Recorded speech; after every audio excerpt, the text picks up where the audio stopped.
Hello everyone, welcome to the World Quantum Readiness Day event. I'm John Furrier, host of theCUBE, here in our Palo Alto studio. Today we've got a full lineup of speakers in 2 tracks, business and technology. We have a question and answer opportunity, so feel free to ask questions at any time. And to kick things off, we have the CEO of DigiCert, Amit Sinha. To kick off the fireside chat, welcome to theCUBE. Well, thanks John. It's always a pleasure being back at theCUBE. I love chatting with you. It seems only yesterday I was here at the first World Quantum Readiness Day event, and time has flown, and here we are at event number 2. Well, great to have you on to kick things off. We've got a great lineup of technical and business tracks. First question is the world ready? What's going on in the market? Take us through what's changed and what's going on. It's a great question. You know, John, moving to quantum is a huge change for organizations, and whenever people and organizations are faced with a big change, they usually go through the 5 stages of grief. You know, it starts with denial. So organizations will often say, well, quantum's a boogeyman, it's 10 years out there, you know, it doesn't concern us, right? And then they hear from experts about, well, it really impacts them and they have to do something about it. And they go from there to bargaining. And you know, bargaining is usually around, do I really have to worry about it for the next 5 years? Is it really in scope? Maybe it only affects the National Security Agency and super top secret organizations, not us.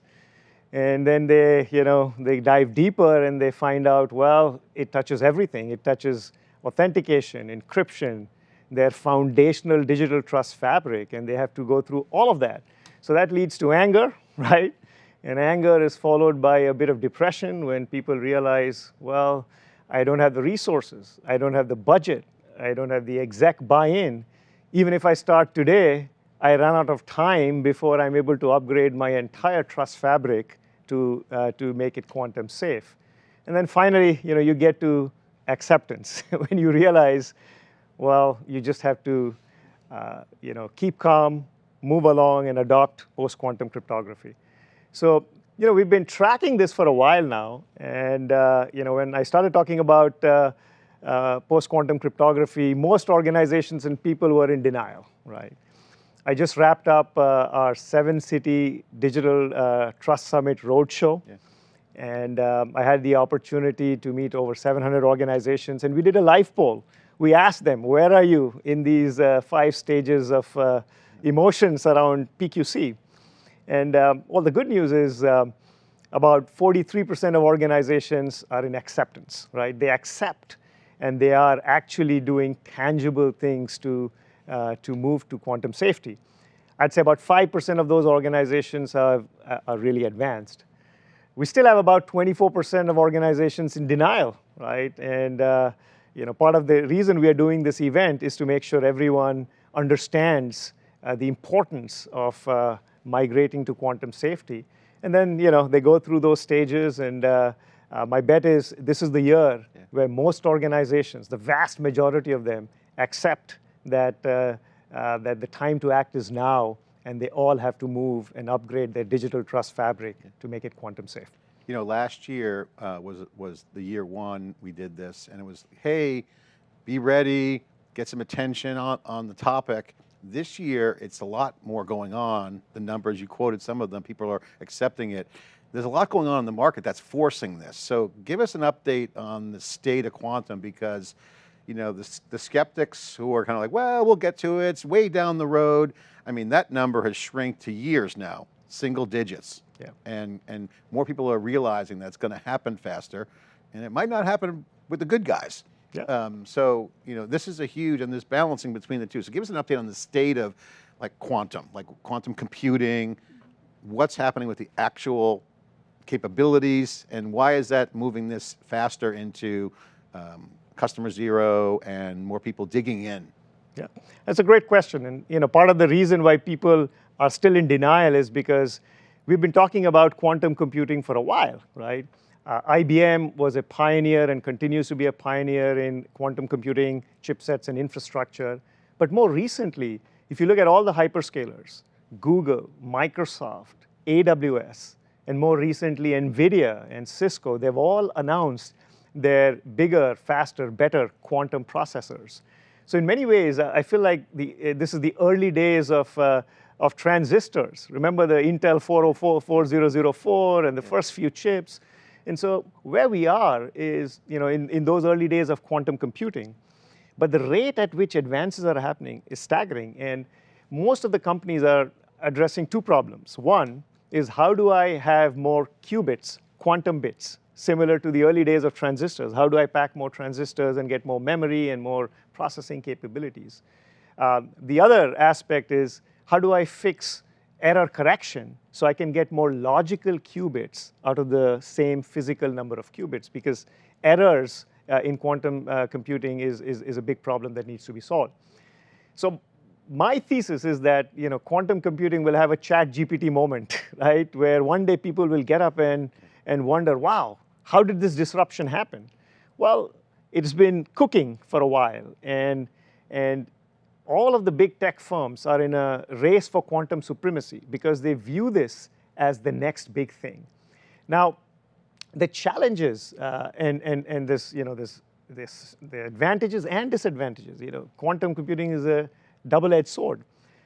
If you looked at the Google announcement, they claimed that their Willow chip was able to do a computation in 5 minutes that would have taken the lifetime of the universe on the fastest supercomputer that's available today.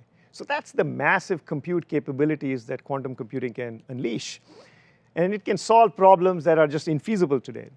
But the flip side that we've known for a very long time is that it breaks current cryptography. The current cryptography, John, like you and I discussed, is based on these one-way math problems, like factoring large numbers into primes or discrete logarithms, right?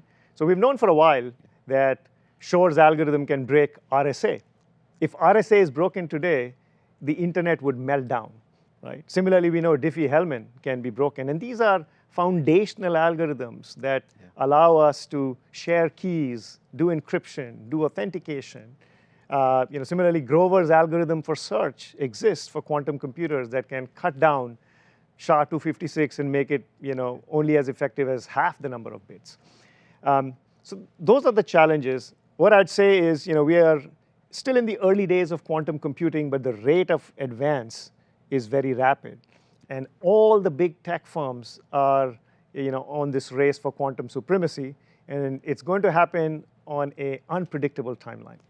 I love the stats and the commentary around the progress, because most people think, oh, some big computer is going to do something. No, but they're targeting these equations and these keys and cryptography as proof that post-quantum cryptography is here. Do we have everything that we need to protect it? Because if the internet melts down, I mean, forget Bitcoin, right, or anything that's out there, the whole world would collapse if this happens. So it is, last year I think we talked about it as an event that would really be a disaster. So are we ready? Do we have everything that we need? Post-quantum cryptography is here. What's your thoughts? I mean, the short answer is yes, post-quantum cryptography is here. DigiCert has been working along with other cryptography experts. We've been collaborating with the National Institute of Standards and Technology, NIST. Last year was a big year. In fall last year, when we did our first World Quantum Readiness Day event, NIST had announced the first 3 post-quantum cryptography algorithms, 1 for encryption and 2 for authentication. They are the FIPS 203, 204, and 205 standards. So these algorithms have been cooking for almost a decade. They've been looked at by some of the foremost math experts, cryptography experts, and they're available now as standards. In fact, the DigiCert One platform supports all of these algorithms today, where customers can play around, experiment, benchmark performance, et cetera. So the short answer is PQC algorithms are here. Now, there's work being done in the IETF to leverage the TLS 1.3 standard, which is what is used for encryption and authentication on internet communications, to migrate them to these PQC algorithms. And it's a matter of months where a TLS 1.3 PQC standard will be available. We're going to have lots of experts today in our technical tracks talk about the ML-Chem algorithm, the ML-DSA algorithms that are available today. So stay tuned, and you're going to learn a lot about the state of the art as far as PQC is concerned. Last year we highlighted the importance of standards, so it's nice to see NIST and the standards come together and the industry come together. We're starting to see visibility now into readiness last year, readiness, preparedness, operationalizing it now. What are the leaders doing? You're starting to see momentum. People are saying, okay, it's here. What are the leaders doing? What are they saying? Are the analysts on board? And who are these leaders and what are they doing? Yeah, it's a great question, John. And look, industry leaders are acting. You use iMessage on your Apple device, probably use WhatsApp. All of these messaging protocols have adopted PQC for key exchange. That is because people are concerned about harvest now and decrypt later style attacks, right? Even though we don't have sufficiently stable quantum computers to break current cryptography, people are concerned that packets on the internet can be sniffed and stored offline so that they can be decrypted later on, and that's the harvest now. And that's the bad guys problem. Doing that. Bad guys doing that, yeah. nation states doing that. They're waiting to attack and unlock those keys. Exactly, right? So to prevent that, iMessage, WhatsApp, even Zoom recently, whenever an organization controls both sides of the communication link, it's easy for them to upgrade their classical algorithms to post-quantum because they're able to do it unilaterally. We're still waiting, as I said, for IETF to come up with a TLS version, client server, where you have browser-based or app-based clients and servers that are run by different organizations that can interoperate and talk with each other. But again, lots of companies are doing it. You're going to hear from Cloudflare. They have done some very innovative things, from the CDN edge to the origin server, making sure that link is quantum safe. Cloud infrastructure vendors, Google, Microsoft, others, they've all started experimenting with HSMs and KMS, key management systems that are quantum safe. So progressive organizations know that PQC is here and they are adopting it. The enterprises, they need to start prioritizing, budgeting, and migrating all their infrastructure and systems to quantum safety. We're going to hear from Cloudflare. I'll be hosting that panel.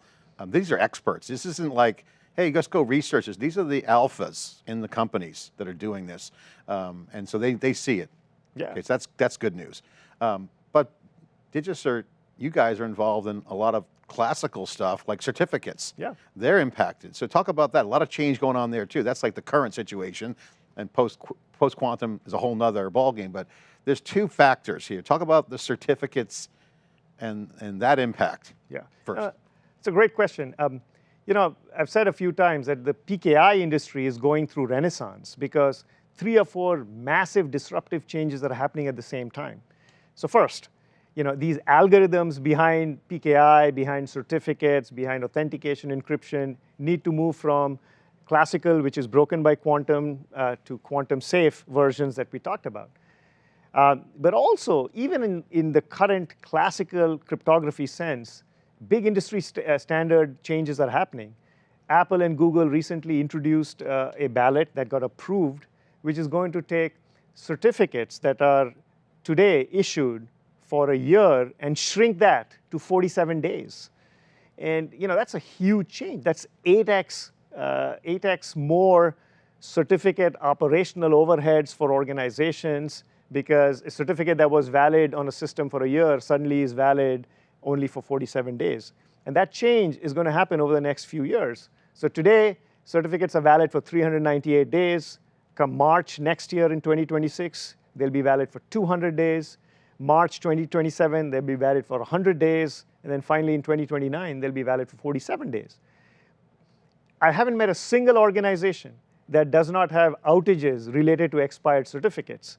So if you're having outages today, 2 or 3 outages a day, it's kind of common for some of these bigger organizations.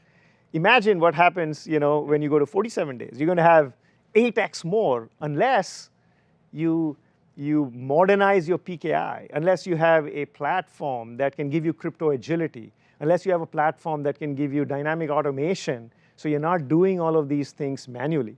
So, shortening certificate validity periods are forcing the need for automation, they're forcing the need for crypto agility, and that prepares organizations naturally to adopt post-quantum cryptography as well. Because what do you need? Crypto agility is all about having an inventory, having the ability and automation to dynamically swap out certificates, cryptographic algorithms, keys, right? Yeah. And if you're able to automate it, then this migration to post-quantum doesn't seem like a massive, once in a 30-year upgrade cycle. Well, two things there. One is outages and disruption is mitigated.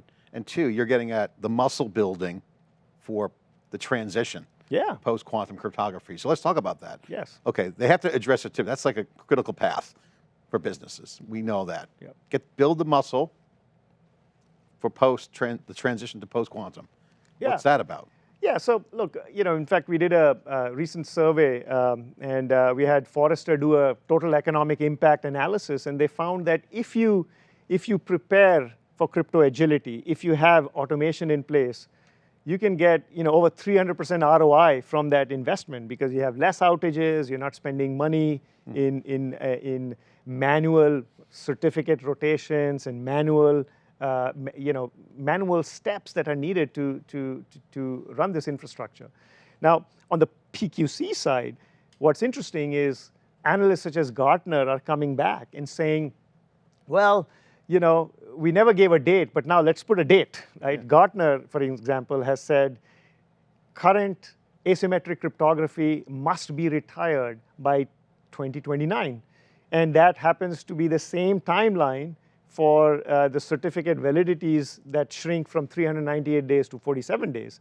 So you can see that all of these roads lead to Rome, and that's PKI modernization, right? Even if you don't believe in PQC, you must have a modern PKI system to be able to deal with shortening validity periods. And if you do that, you naturally prepare yourself for post-quantum cryptography, because then swapping a classical algorithm with a PQC one, swapping a certificate that used RSA with a certificate that used MLChem becomes easier. Yeah, and hardcore infrastructure teams are on this, so I think that's the good sign. And the dates are interesting. The folks we talked to, first of all, 10 years. Now the people say 8. Our research shows the experts saying 3 to 5 years. Yep. So that's the zone. Yeah. Okay. I think 2029 is a great date. As I said, it aligns with classical cryptography, shortening certificate validity periods. It aligns with Gartner and other experts talking about retiring and moving to post-quantum. So next 3 years are going to be game changer. And the reason we are doing this Quantum Readiness Day event is the reality is, for most organizations, even if they start today, and even if they drop a bunch of things, they'll run out of time before they're able to upgrade, because this is a once-in-a-generation upgrade to the core foundational PKI infrastructure. And we are here to help. You're not in this alone, and we're looking forward to the sessions. We have a great lineup of experts where you'll get both business insights as well as technical blueprints and know-how on how to approach this massive problem. Amit, thank you for your leadership, and I'd like to point out that this is not just a DigiCert event, it's a community event. 100%. Everyone's involved. NIST is lining up in the time frame. You mentioned that window. So appreciate what you do, and people got to get ready and start deploying customer zero scenarios. Absolutely. Thanks, John. Thank you.